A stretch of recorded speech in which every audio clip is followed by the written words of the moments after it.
Le Canada, c'est la première destination qui fait rêver les gens, qui est dans l'image, j'allais dire, l'image intrinsèque des gens qui veulent les grands paysages, la découverte, les animaux, qui en même temps ne veulent pas couper complètement le pont avec la francophonie, donc c'est simple.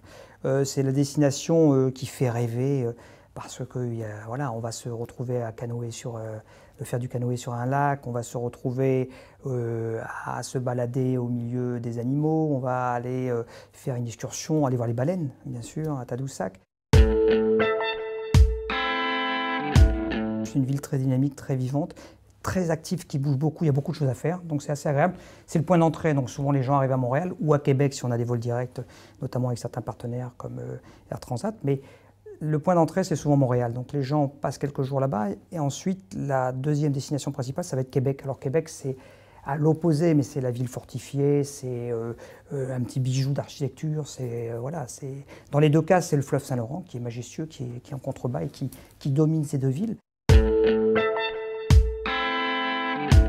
C'est très impressionnant aussi, notamment avec Vancouver, des villes magnifiques, et puis toute la région des Rocheuses, Banff, Jasper. Ce sont des destinations très différentes. En général, les gens vont d'abord au Québec parce que c'est la première destination, c'est la première destination qu'on a envie de connaître, et puis ensuite on recommande aux gens d'aller dans l'Ouest. C'est aussi impressionnant, et puis c'est très différent. Donc on ne se retrouve pas du tout dans la même atmosphère, et c'est une ambiance complètement différente.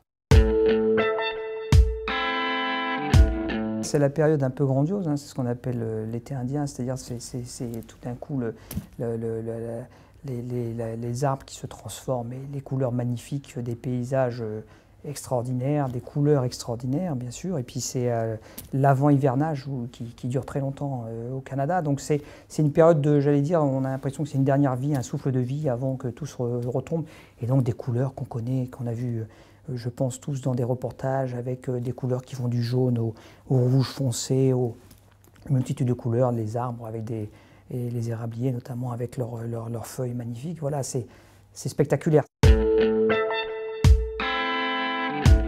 On a beaucoup de clients de Lyon, puisque nous on est une société historiquement de Lyon, c'est-à-dire qu'on a 12 agences en France, donc on est quand même répartis dans toute la France, mais Lyon est une des grosses plateformes pour nous et une des principales villes de destination, porte de sortie.